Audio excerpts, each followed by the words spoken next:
All right, so Chapter 3, Section 2, it's kind of a big section. We're talking about measures of dispersion. And so with measures of dispersion in the chapter, they're going to talk about some of the basic terms like range, like how much our data varies. But we're also going to talk about a different thing versus range. We can talk about standard deviation. And so they have formulas here for sample standard deviation. It's dealing with the difference from the means, and that's what this kind of stands for. We end up squaring those distances and then adding them all up and then taking the square root. So again, kind of a detailed process. They talk about it for the sample standard deviation and a population standard deviation, which we'll get to see the differences between the two. When you're dealing with a sample standard deviation, it's collected somehow, whether it's a random sample or not, a cluster sampling, things you looked at in Chapter 1, or it's everybody, the population standard deviation. And so that just is talking about all the possible values from our population. So that's something, depending on what you're studying, like if we wanted to know the standard deviation for all Americans, that's a census. It's really hard to do, but we could get a sample of U.S. Citizens and then find how much their numbers vary. So again, different formulas for the different ones. Here's the one for population standard deviation. They are similar to each other. It's all about a difference from the mean is what we're dealing with. So in our homework, it says find the sample variance and standard deviation. So if you look at here, if it's saying sample, we're going to use S. If it's from the population, that's when we use sigma. Similar to Section 1 when we're talking about population means versus sample means. So if it's Greek, it's population. If it's sample, it's American, right? S or X or just some symbols that we're used to, the lettering that we're used to. So here's for variance, population versus a sample. It asks for a sample variance and standard deviation from our data set. Using the formulas, we could do those by hands, but again, I'm not treating this as a formulas class. I'm treating this as trying to understand what the numbers mean. So I'm going to open this in StatCrunch and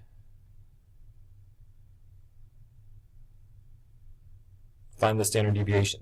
Very similar to how we found mean in the previous section. We go to summary stats, a column, and we're looking at this var1 column. And notice standard deviation and variance. These are my sample standard deviation and variance. So if I hit compute, they're right there. Like these are the numbers that we can type in. So on this one, if I'm looking for a sample variance, I'm looking at 42.2. And my answer is correct. If I want to find the standard deviation, it's just taking the square root of the variance. Instead of S squared, if I want to find S, I take the square root. Or I could put it to the tens place, and it's already found here for me. In the case when you're looking for a population, standard deviation, or variance, I just want to show you where to find that. If you scroll down, you have this unadjusted variance or unadjusted standard deviation. So that's how you find your population standard deviations and variance. And so you just have to click on these if we were dealing with a population.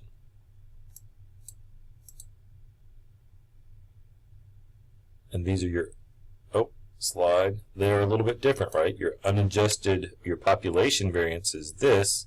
Your population standard deviation is this. So they differ from that sample. And the formulas that we showed earlier were a little different. Another one that I wanted to look at is number 6. In number 6, we start talking about how numbers vary. We're dealing with the standard normal curve, a bell-shaped curve. We're going to be dealing more with it in future chapters. But the idea of this is that we are looking at percentages of a population. So let's look in the text where they have a nice picture for us. of what this is.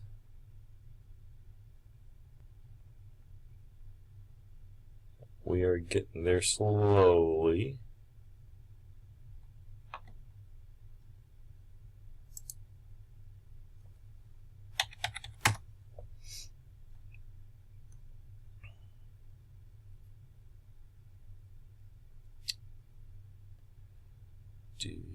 And so this is going to be a general rule that we're using for things that have a normal distribution.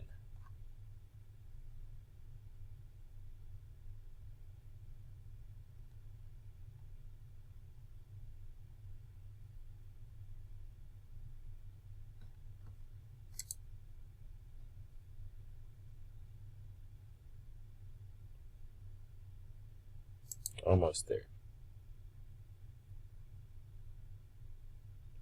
There are instructions in the book. If you want to use your TI, you can do that. So please be aware of that. I just think StatCrunch is very user-friendly because it downloads all our data into it. So I think that's a huge bonus that we have.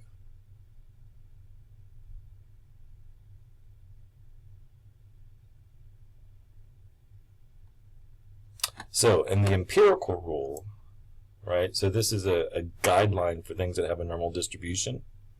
The rule is if you're plus or minus 1 standard deviation from the mean, that's 68% of your data. Plus or minus 2 is 95%. Plus or minus 3 standard deviations is 99.7%.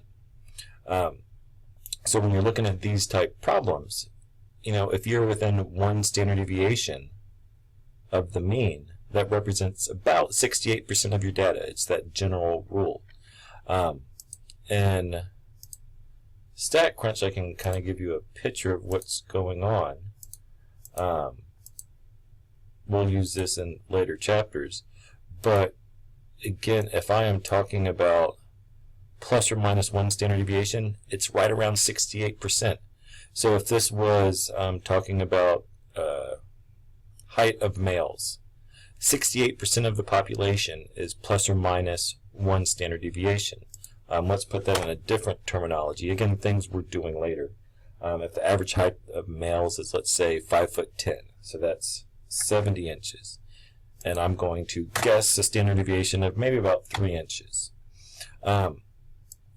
We could see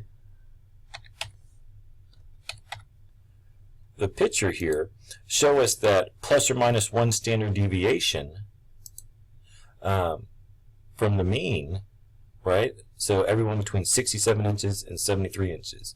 That's about 68% of the population. If I were to go further out, let's say 64 and 76, that's 2 standard deviations out. 95% of the population should be within 64 inches and 76 inches of adult males. I go further out again, and this gives me my 99.7%. Now again, I still have 0.3% of the population, but those are the people that are under 5'1" and that are above 79 inches. You know, we have people that are really short, we have people that are really tall. And so those are the extremes. But most everyone, American males, adult American males, are in between the 61 and 79 inches. So that's the idea of the empirical rule. They also talk about Chebyshev's inequality in this section. And so not everything has this nice bell-shaped curve. And so when you're dealing with that, you have to use a formula. It's a 1 minus 1 over k squared, so let's get to it. The empirical rule is something, again, very important that we'll be using later on. Future chapters. And so here, we're looking at Chebyshev's inequality. And so if it's not a normal distribution, if we want to know at least what percentage is in between, we can do that. And here's our formula.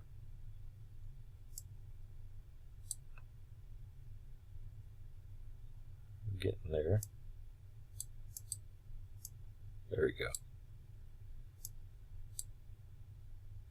So 1 minus 1 over k squared. So if I was plus or minus 2 standard deviations on some distribution that I'm, it's not normal, maybe don't even know what it is, I could say that 1 minus 1, it was 2 standard deviations, that's what k is, the number of standard deviations away, 1 minus 1 over 2 squared. So that means at least 75% of the data is in between plus or minus 2 standard deviations. Now that's different from that normal curve that we did, right? We said plus or minus 2 standard deviations would give us 95 if we know it's normal. If we don't know if it's normal or not, then we're looking at 75%. So kind of the differences between a normal distribution and Chebyshev. So number 6 is asking about a normal distribution, right? So within 68%. So if we know it's 68% is plus or minus 1 standard deviation, so I'd subtract 15, and then I would add 15 to this to get that interval. So 310 and 340 would be our answer on that one. On number 7, we're dealing with something that has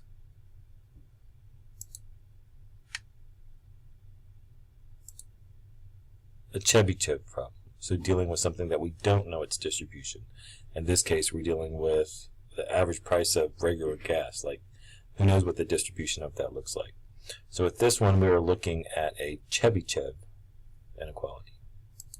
And one more to kind of glance at, I have is number 10.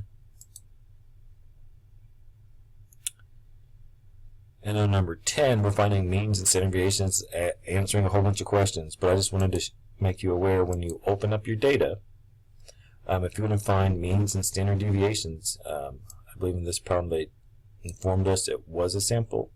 So please be aware of that. 8 randomly sampled bond mutual funds. So that means I'm dealing with my sample mean and sample standard deviation. You could do a summary stats of both columns if you wanted to. Just make sure to hit Control so you get both of them on there. And for my first variable, it gives me my mean, my standard deviation, and my second one gives me my mean and my standard deviation. And then we could do the rest of the problems with some of that information. So, Chapter 3, Section 2 has a lot in it. Please let me know if you have any questions.